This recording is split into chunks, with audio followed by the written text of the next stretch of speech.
Do you remember the feeling of waking up with that natural firmness? That sign that your masculine energy was at its peak?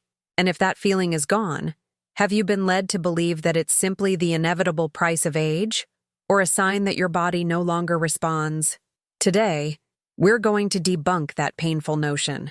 The truth is that the loss of those morning erections rarely means your body is broken, but rather that the connection systems, the pathways that carry the flow and nerve signals, have simply become dormant due to routine, a sedentary lifestyle, and the years.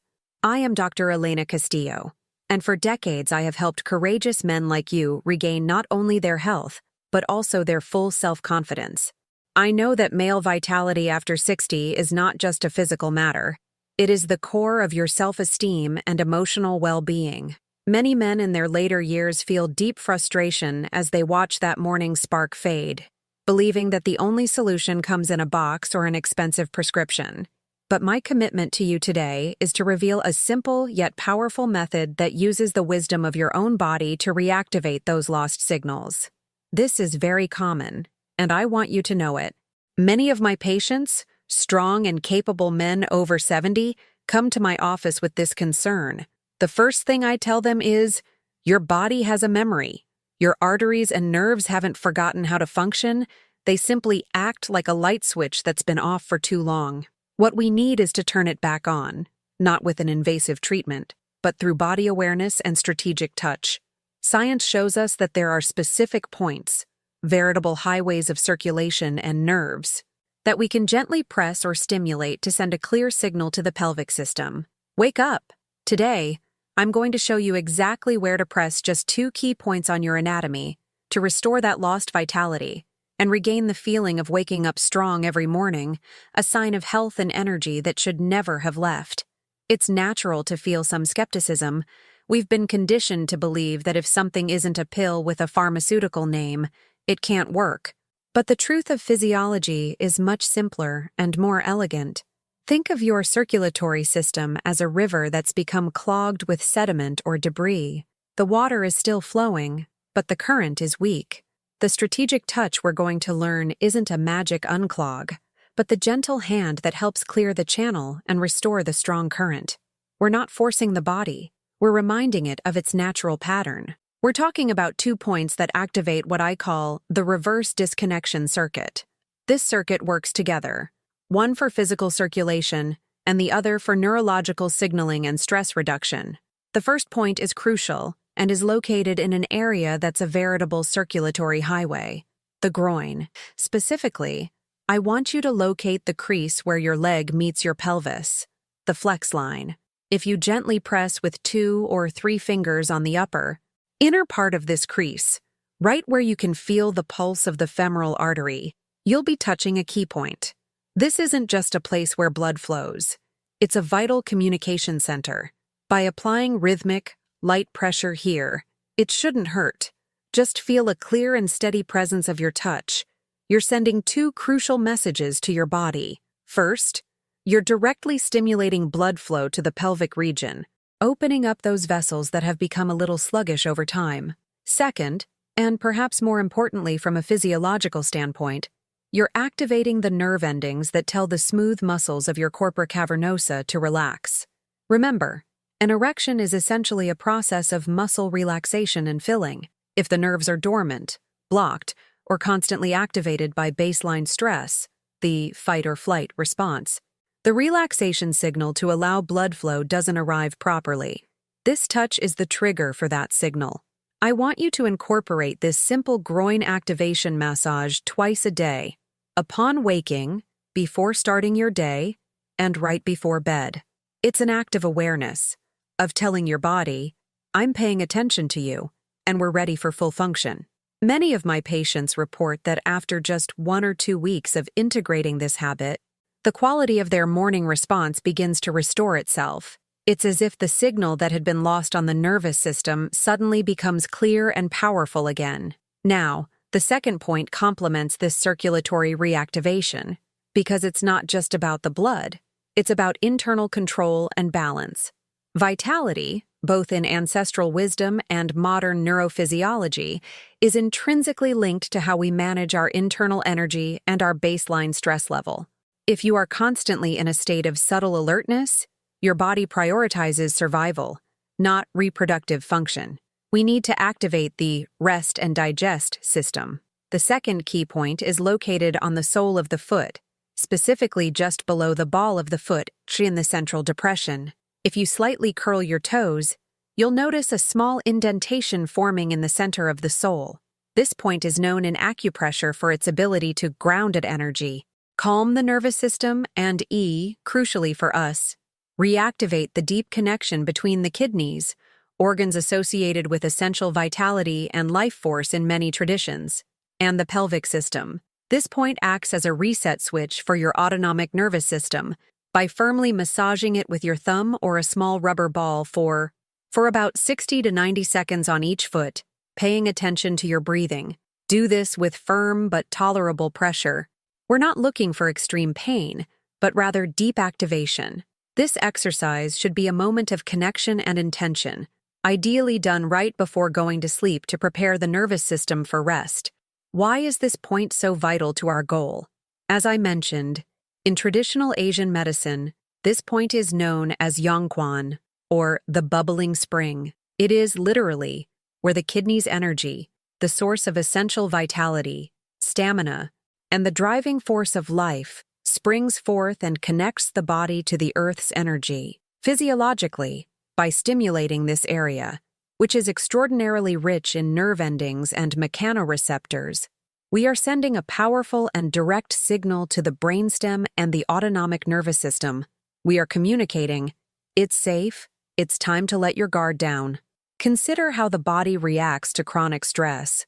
When a man is constantly under pressure, whether physical or emotional, energy tends to rise and stagnate in the upper body. A racing mind, palpable tension in the neck and shoulders, and shallow, short breathing. This constant state of alert, sympathetic dominance, hijacks metabolic resources that should be available for deeper functions, such as digestion and, of course, sexual response. The massage in the yangquan acts as an energy drainage system. We are gently but effectively forcing a landing of that nervous overload.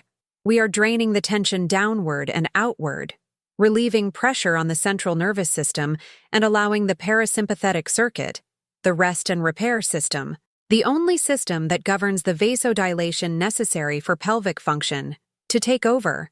It is a profound act of surrender and self-care that has direct physiological implications. We've talked about the physiological dormancy of blood vessels and nerves at a local level, the analogy of the light switch in the room. Foot massage isn't the light in the room, it's the reset of the main switch in the house. If the main switch is overloaded and constantly tripping due to accumulated stress, no matter how many times you try to turn on the light of pelvic response, the energy won't arrive steadily or consistently. You need to stabilize the central power source. What I find most encouraging in working with my patients is the duality of the experience they report. In the first week of incorporating this nightly massage, they often feel a slight tingling or a diffuse warmth in their legs, a sign that the circulatory and nerve pathways are reawakening. But the most transformative effect is the quality of their sleep. Deep sleep is not a luxury. It is the ultimate state of parasympathetic repair, and the time when key hormones are regulated and released. By achieving more restorative sleep through this landing practice, we are providing the necessary biological time for hormonal balance to be restored, for blood vessels to have a chance to dilate without interference from adrenaline, and for the brain to optimally process arousal signals. Integrating these 2 points, local circulatory activation through the morning habits mentioned earlier, and this nerve anchoring through foot massage, creates a powerful synergy. It's no longer just about pushing blood with local exercise. It's about giving physiological permission, at the level of the nervous system, for blood to flow and, crucially, stay where it should. It's a mind-body reconnection that disarms the dormancy reflex, and this is where consistency triumphs. It's not a one-night stand, but the gradual reinstatement of a communication pathway that was blocked by haste and tension. This reconnection begins to bear fruit Precisely because we've prepared the ground, we've softened the peripheral nervous system and encouraged superficial blood flow. But now we need to address the control center, the master valve that orchestrates deep pressure and response. Pressure point number 1, which we call the root. In Eastern wisdom, this area, located between the scrotum and the anus, is known as the seat of vital energy, or the root of life. Physiologically, it is of paramount importance. It is the epicenter where the pudendal nerve plexus is located and where the pelvic floor muscles converge.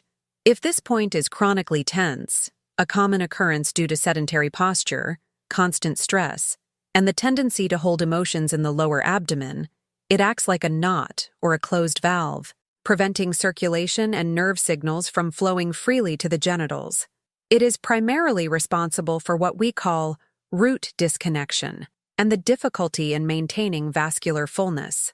Activating the root isn't about forced Kegel exercises or intense muscle contractions, but rather gentle release and conscious attunement. The technique is surprisingly simple, but it requires presence and patience. It involves intentionally sitting on a tightly rolled towel, a soft massage ball, or a small yoga cushion, like a mini bolster. The key is that the support applies gentle, constant, yet tolerable pressure right at the center of the perineum. When we sit on this support, we are applying mild, controlled ischemia and direct stimulation to the nerve.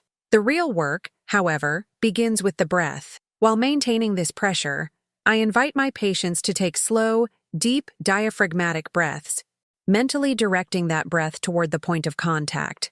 As we inhale, we feel the abdomen and pelvic floor gently expand against the support. As we exhale, we visualize the tension accumulated in the perineum dissipating and the stagnant blood beginning to move. Spending 3 to 5 minutes on this mindful sitting practice has both immediate and cumulative effects. Initially, you might feel slight discomfort, a sensation of numbness, or a reminder of how tight the area is. This isn't just physical, it's the release of emotional tension that is often stored in the pelvic floor.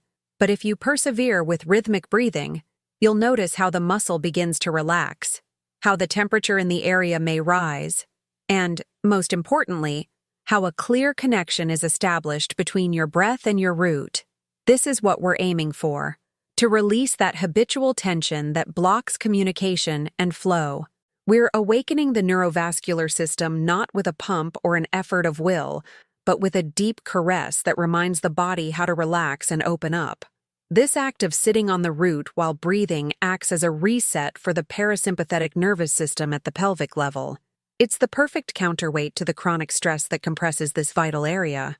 When we release tension from the perineum, we're giving the pudendal nerve, the primary sensory and motor driver of sexual function, permission to work without restriction. This is the difference between pushing water with a bucket and turning on the main tap so the flow is natural and constant. The combination of this core release with morning circulatory habits and nighttime anchoring creates an incredibly powerful feedback loop. It's the building of a new sensory and vascular architecture, from the root outward, ensuring that the message of arousal not only arrives, but is sustained. We've just secured the foundation, the root, but what good is a clean main line if the highway bringing the main supply is congested and restricted? This is where our second point of focus comes in, what I call the femoral pathway, or the rhodovia. Think of this as the main road that fuels blood and communicates nerves, the entire pelvic system, especially the root.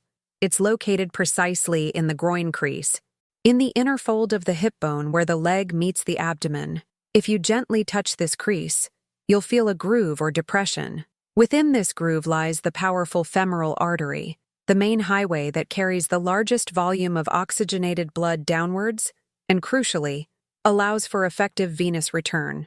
The femoral nerve runs right alongside it.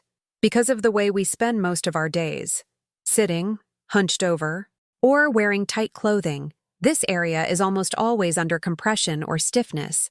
It's the circulatory equivalent of a chronic traffic jam. A sedentary lifestyle hardens and shortens the connective tissue, the fascia, that surrounds this vital artery, stifling both blood flow and nerve signaling to and from the pelvis.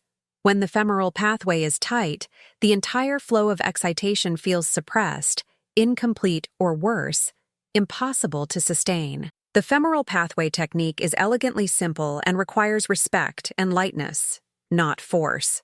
We are not seeking to deeply massage the muscle. What we seek is to release the superficial fascia and stimulate circulation with a conscious approach. Use your fingertips, or even your cupped palm. Starting at the hip ridge, follow the inner line of the groin crease downward with light but very intentional pressure. It's more of a glide than a knead. Imagine you're smoothing out wrinkled fabric. You're whispering to the tissue to relax, not forcing it.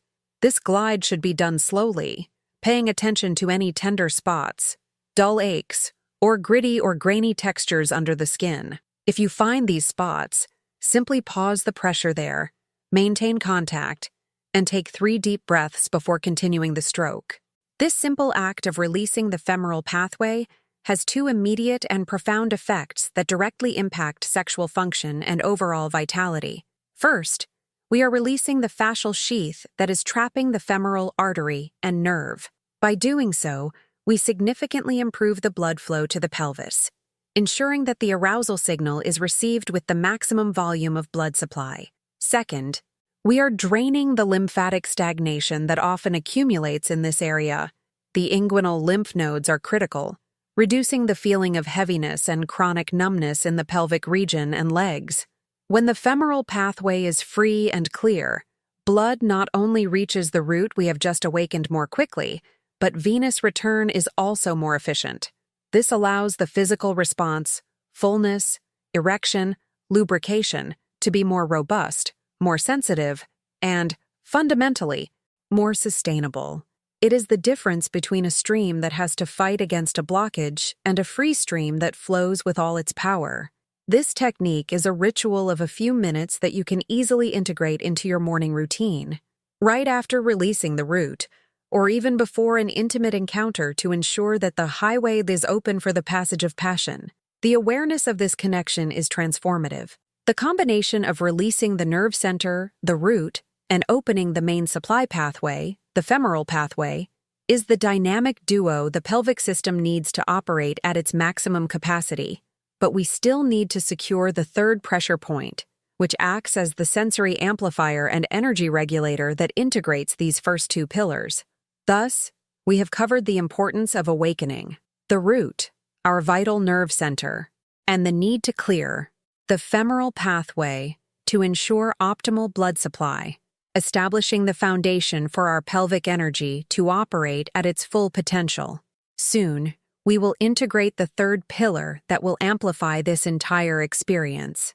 Now, tell me in the comments, which step of this duality resonates most with your own sensations of pelvic awakening? If you value this profound perspective on intimate vitality, please subscribe. Turn on notifications so you don't miss the revelation of the third crucial point, and share this video with those who need to unlock their potential. Thank you from the bottom of my heart for joining me on this path of self-knowledge and empowerment. Until next time, with love and science, I am Dr. Elena Castillo.